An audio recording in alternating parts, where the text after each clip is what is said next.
real nerd bros and fake nerd bros. Fake? No, you're not. Is that what you're trying to call me? Well, it looks like we're ready for this game. There was a little bit of confusion. Let me just make sure that they're actually ready. I believe they are. Yeah. I am ready. All right, NesTea versus Feast game number 2. Are you guys ready? Guys, Feast almost did it. Got my eyes on those nerds. So, the next PBZ, I got to say though, Feast really impressed me. He really, really impressed me. Yeah, I actually have a lot to say about that game and the way that Feast played it.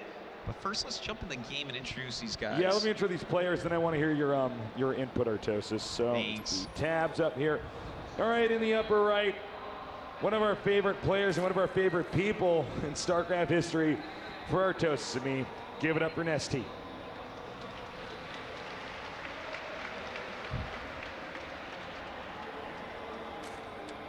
And in the bottom left, really impressing us.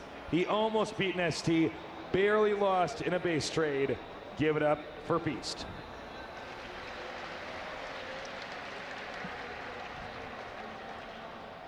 You know, when a Zerg commits so heavily to mutas, there's no easy way out of it. Those mutas have to do something. So if you're staying on Colossus Stalker, it will every single time be a base trade.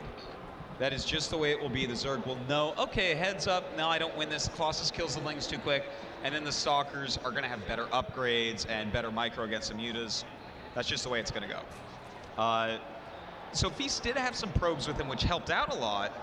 But you know, you have to completely understand that that is what's going to happen. You know, when he went for that base trade, his +3 was almost done. His +1 armor was on the way still. Things like that make a big difference. You know, you can decide, oh, you want to go for Psystorm or something like that. That's going to give the Zerg a lot more time, but Psystorm wins those scenarios a lot of the time. You know, one thing I would have loved to see from Feast is when he left his base with all those Colossi and with all those Stalkers, bring like 10 probes with you, because you know it's a base trade, 100%.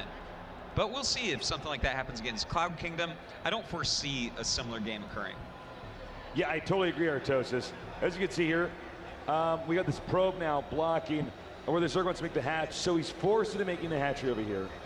This is just one of these ways to control the movement patterns of your opponent. You know, the expansion patterns, I suppose I should call them. It's a good way to approach the game, because that way you know NesTea's going to go on 3 bases and not 2, unless NesTea does something crazy. Yeah. Well, you know, I don't know if NesTea would do something that crazy, Tasteless. One thing I want to point out is, look at this interesting wall-in. You don't normally see them quite like this, the gateway on top, and the forge, and the pylon as part of the wall-in.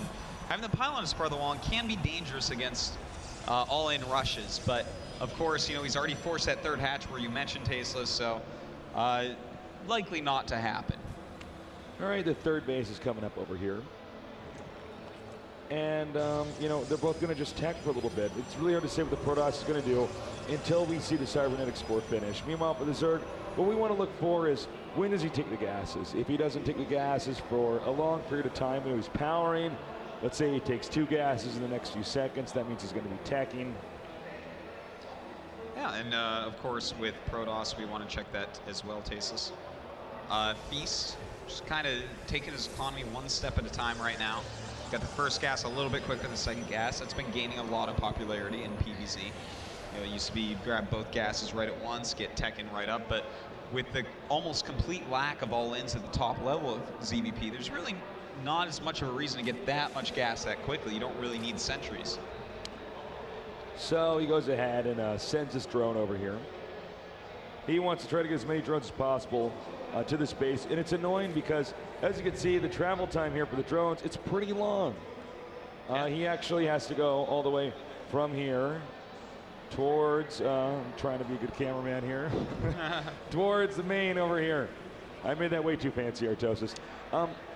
But when you force the 3rd base, or excuse me, when you force the 2nd base to be where it normally would be where the 3rd base is, that's one way to punish the Zerg. So Feast, very smart player. Yeah.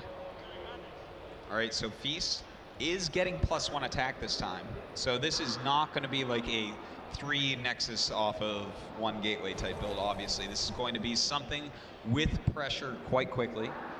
when that +1 finishes, most likely. I mean, there are, oh, look at this, 2 probes on each of those gases. That's very interesting. Yeah. So this actually is pointing towards what he's going to do much, much more. Now, this could be the Stalker into Zealot push that we've been seeing more and more, where you have those, you have like 5 to 6 Stalkers out, pushing, and then right before speed finishes for your opponent, you start warping in Zealots to deal with those, and while the Stalkers micro around. Definitely could be something like that. Feast has already shown us that he does take build orders from the Koreans, and that is another Korean build order. Yeah, he's a very smart player. This is also very popular among Swedish players, like Naniwa and Sase, too.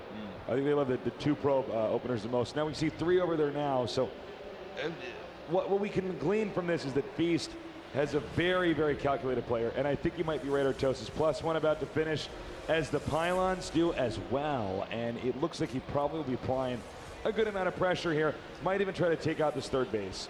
Yeah, I mean, he has the pylon right there, and speed just started, 22 lings on the way. If he actually just chooses to make Zealots, that Roachhorn's a little bit late. He could have great success with it. We will see. The Zergling's coming down with a couple Queens as well. He really wants to remove these pylons, Tasteless. And here we go. It is going to be the 6 Stalker into Zealot pressure. A great choice. Now he can't hit the hatchery without really being hit by the spine crawlers. He needs to get a lot more Zealots every though. Oh my God, cut off from his pylon. He needs to warp in with that pylon. Tasteless. That's a lot of Zerglings. Roaches are starting up. Great spine crawler movement by NesTea though, and that's actually going to slow down everything for Feast. And in fact, he's already withdrawing. I think that's a great choice. Well, I mean, this attack was, it was essentially a failure. Where do you go from here? Can you really get a 3rd base in time, Artosis? Is this a healthy transition? We see right now, if you look at the top of the screen, Feast was supply blocked. Well, he is still supply blocked right now. NesTea, meanwhile, at about 100 supply. What does this guy do to come back? Can he come back? Yeah, I would say definitely he can, but he's a little bit lucky that NesTea didn't go pure units after making all these Zerglings, because let's say he made a huge round of Roaches and went towards that 3rd with Speedling Roach. The first few sentries for Feast have just been warped in. He would not have the force fields to hold that for a long time, and still he might not. So this is going to be a hard hold at the 3rd, but if he does, then he's right back in it. Well, as you can see, the macro hatch is almost up. So when he has that out, I mean, the number of units he can get out is immensely more. Macro hatch, you always get that. Well, generally, if you're doing a build like this, you'll get it after the 3rd base. So we have seen macro hatches up at 2 bases. Meanwhile, it looks like the Lings are going to be coming in here, Artosis. And is he ready? Is he ready? Oh, smart move by NesTea. He backed up the last second. Yeah, when you see that type of building placement and those sentries right there, you can't risk losing a 3rd of your Lings to a nice force field. You know, it's just not going to work out well. So NesTea at this point, is he going to continue to make units and attack, or are we going to see another hatchery go down? Here comes the Observer now, coming by the base. And this, by the way, is the 2nd Observer, as you can see over here. So, he was not going for that heavy Colossus tech. In fact, we don't really see any evidence of that at all. We have the Immortals coming out now. Blink's almost done. Now, although the Protoss is safe, doesn't mean he's secure as far as winning this game. He's safe inside of his base, but still. Now, he did show that his base, okay, his base is very exposed. With the Overlord here, he can actually watch if the army tries to leave in this direction, which is really the only way that they can leave because he walled in here. And from there, he can counter with these Lings.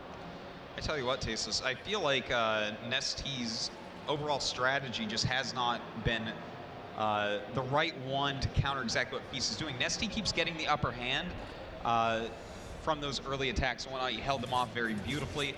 But, NesTea's, his infestors are a little bit late for the type of composition he's facing.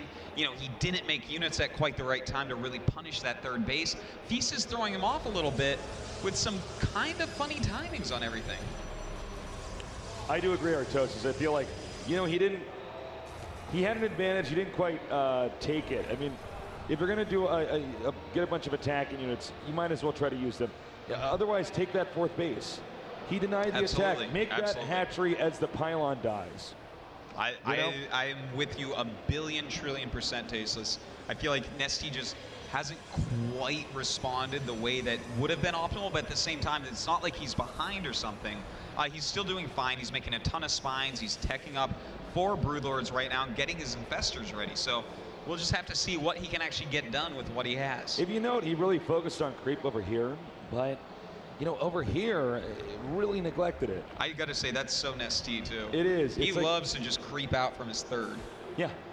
It's like he never, some guys, they want to have the whole map covered in creep. NesTea really only prioritizes it, as you said, from where his third is pointed towards his fourth. Yeah, man. Some people just want the whole world, and some people just want to be happy. And for NesTea, it's just that creep highway from his third. That's how he plays ZVP. It's kind of interesting. Well, here's how stylistic it really is. Here's a problem, Artos. He's pushing towards the fourth, and the spine crawlers haven't been moved down here. Yeah. Maybe I spoke too soon. Now we see the sentries and stalkers regrouping. Now look at that. The Lings over here keeping the Protoss honest. Yes, exactly. I love it. It's such a good job, but Feast has a perfect defense against Zerglings at his third base, Tasteless. It's actually kind of crazy. Look at this. He has Cannon Sep and Zealots to block off Zerglings from running in. That 6 supply, he doesn't need that out in the battle. Those 3 Zealots aren't going to help him with his main army. So to keep those there against the masslings he knows exists, a really good move. And then he moves them out. He's going to move out here again. Now, will the Lings move? Let's watch carefully. Looking towards there. Lings moving. Zealot's not there. Oh, no. And he moved those Zealots, which is exactly what NesTea needed to break through. And in fact, NesTea will have to sacrifice his fourth, but the third base of Feast will definitely fall. Third base potentially second here if he's not paying attention. Okay, he's safe now, but he's, oh my God, that's a lot of spine crawlers. There's no way he's going to be able to get up there without, you know, a possible counter here. We have Infestors coming out here, Infested Terrans being thrown down. Not a lot of Stalkers left here. The Infested Terrans come out right around here to buffer for the spine crawlers.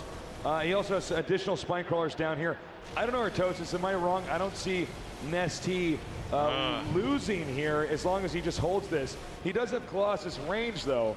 So I guess you have to take that into account as well. It's a tough situation because don't forget the Stalkers can blink into the main, but the Broodlords will be sitting near the spines. I think the big mistake here was NesTea just wasting all of his Infestor energy on Infested Terrans. That was wasteful. Very panicked. Yeah, he's like, oh my God, I need more stuff here. But realistically, if he pulled those back and had a lot of fungals right now, I'd feel like 100% he'll hold. But as is, we're just going to see a blink up, and he's going to skip everything. God. And uh-oh, it looks like NesTea is in a lot of trouble. He needs to fungal and get those Broodlords back. Well, Tasteless, he can't fungal because he spent it all on Infested Terrans that didn't do anything.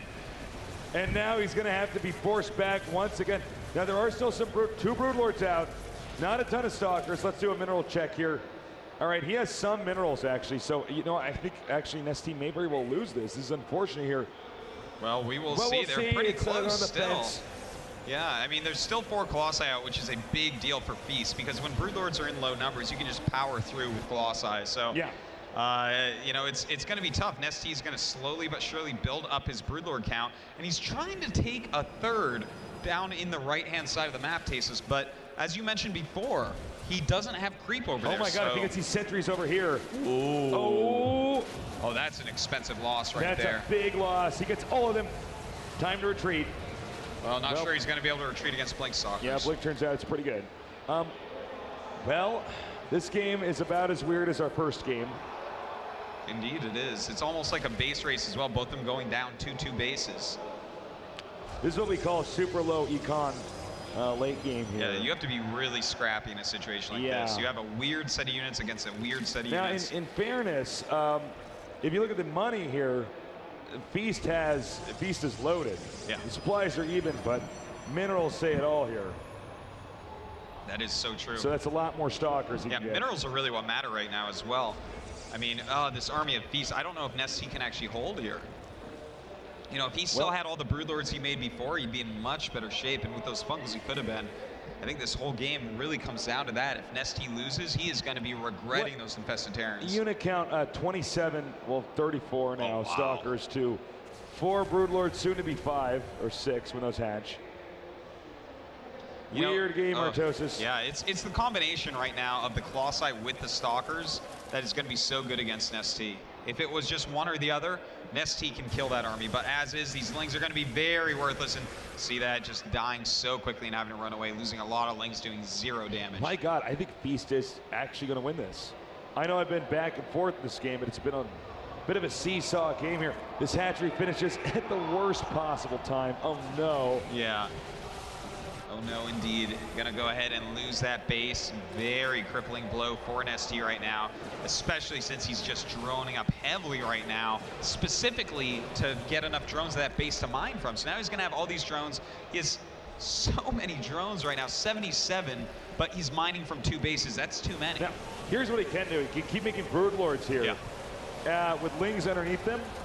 And stalkers, they're going to have a hard time blinking on top. Exactly. Or Yeah. I guess underneath, I should say, the broodlords. So that seems to be NesTea's contingency plan. Supplies here, as you can see, very even right now, 180 to 171. They're both going to be maxed out very soon. Yeah, and you know what? Low economy Zerg still can win against Protoss as long as you don't lose any broodlords or any infestors. You keep those things alive, and you can actually do wonders. And he's going to do a timing here for when the broodlords have plus. Well, they're going to have +1 right now. And let's see if this works. Weird game. Look at this infested Terran wall here. Very smart. Well, it looks like Feast is going to give up that Nexus. This is now a game of chess, a lot more than a game of StarCraft. Just moving their pieces around this map. We have stalkers in the main. Oh. Is he going to get this greater spire? Do we have any more lings coming out here? They're spilling up there. He needs to transfuse here. He manages to save the day, and that's a lot of lost stalkers, Artosis. Yeah, he doesn't want to lose all those. In fact, that Colossus as well, taking a lot of damage. The Colossus dealing a lot of damage as well. Already 46 kills on it. That's pretty crazy. But is he going to lose this Infestor? He lost an Infestor right there. This game is so weird right now. I have not casted a game like this. It's gone from low econ back into high econ. Normally one guy gets the probes or the Nexus and then moves on, but now it looks, if somebody were coming here right now, they wouldn't have believed that this game would have been as scrappy as it was, as you said, Artosis, a little bit ago. All right, now, so Protoss looks like he wants to push. He's maxed out. That's right, but NesTea is maxing out again too, and his army is becoming a sick death ball. He's about to have 14 Broodlords. And that's he doesn't have enough infestors though, Tasis. I mean, that's when you get to that point in time where there's so many broodlings out that there's actually nothing that you can really do. I mean, they just get in the way of everything. And now let me check the unit counter here. Okay, 14, but now it's going to be 15 and 16 soon. Well, Tasteless, while we wait for these guys to decide who's going to attack who, a little update. Violet took out MVP 2-1. Oh my God. And MVP beat NesTea. What does this mean? Is Violet the new Zerg Bonjour? It must be, Artosis. That's the only explanation. Now we see the Stalkers and the Colossi moving up here. He's got to do something. He's got to do it quick. There is the potential for a blink into the main with the Colossi walking into the main. That might be his best bet since the Broodlords are so slow. Meanwhile, NesTea galvanizing for an attack right now. And let's do a quick check here. All right, actually, expansion's still safe, so this game will go on, even if you lose this expansion.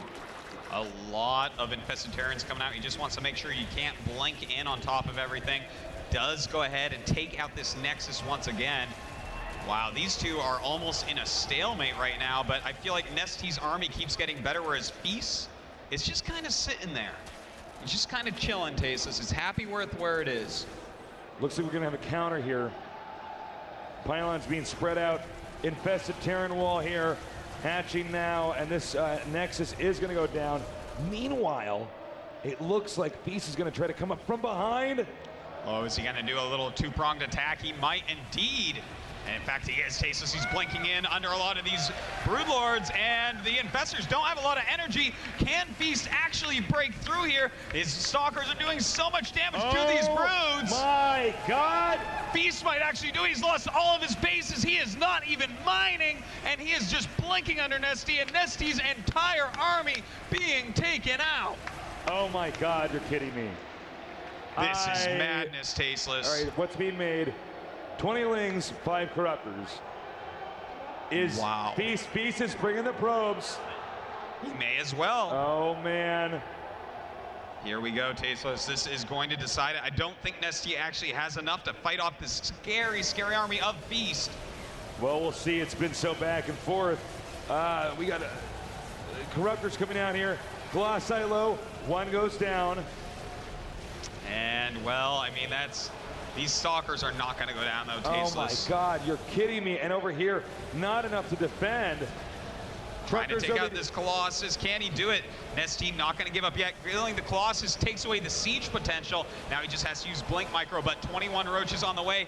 Is there a location on this map that NesTea can actually hold? All right, Roach is now retreating downward here. Don't forget, he sent all of his probes, so he wasn't mining there for a little bit. Not that he could have, he didn't have a base, but they're going back now, can't quite be utilized. Feast is eager to trap this army over here. Nice. Drones, Roaches coming in here. This game is insane. Indeed it is. These Roaches doing their best to push back these Stalkers, but the problem is Stalkers are at 3-3, Roaches are only at 1-1, and the Stalkers, of course, have Blank. Feast has made 2 Nexuses, Tasteless. It feels like NesTea has somehow gone and lost this game. I can't believe it. We're going to go on to game number 3, a game where people could barely hold a 4th base. They're already at almost a 30-minute marker. My God. Yeah, it's wild, man. A lot of long-distance mining for both players going on right now. But NesTea, I mean, what do you do here? His units are just terrible. 19 Roaches, 5 Lings, and 3 Corruptors. Is that supposed to somehow take out 12 Sentries and 28 Stalkers? I don't think so, Artosis. As you can see here, I think Feast has done the unthinkable. I'm almost in shock right now seeing the way this game is turned around. When I saw that death ball from that NesTea, I thought no way in hell is going to get this, and this might be the GG moment here. There it is. GG. Feast taking a game off NesTea. The hell was that game? That was crazy. You know he's feeling good after that. Oh, of course he's feeling good. This is the best feeling of his life, Tasteless. It's better than the day he was born. He played so well in that game. When we saw the Broodlord and Zergling army coming down there, and we saw it take out that the 3rd base. He's almost on nothing, like nothing. He takes the Stalkers, loops around, does the only thing that could have worked, which was trusting that NesTea, so protective of his Broodlords. He sends him way back after the base is killed, intercepts that, takes it out, then hits the Infestors, sets NesTea back to 0, and pushes it on to game number 3. Dude, I gotta say, I feel like a lot of that game was decided by overextensions in Infested Terrans. You know, that one time at the 3rd base where NesTea overextended, and then the Blink Up killed most of his Broodlords because he couldn't defend anymore. I mean, Fungal Growth, very useful right there. Then again, I liked the Infested Terrans when he killed the 4th base of Feast, but then he went forward with Infested Terrans again to kill the 3rd, and while killing the 3rd's good, that flank came in, he had no way to stop Blink Unders. He just needed to stall everything out for a little bit longer to kill the Stalkers off with the Broodlords. Well, you know, when you have the Zerglings, or Roaches work like this too, under a Broodlord, when you have that dealing damage along with the Broodlings, there's just nothing that the Protoss can do if they blink under that. Yeah. And you know, with the cooldown of a blink, once you blink in, you don't blink out. It's too late. You just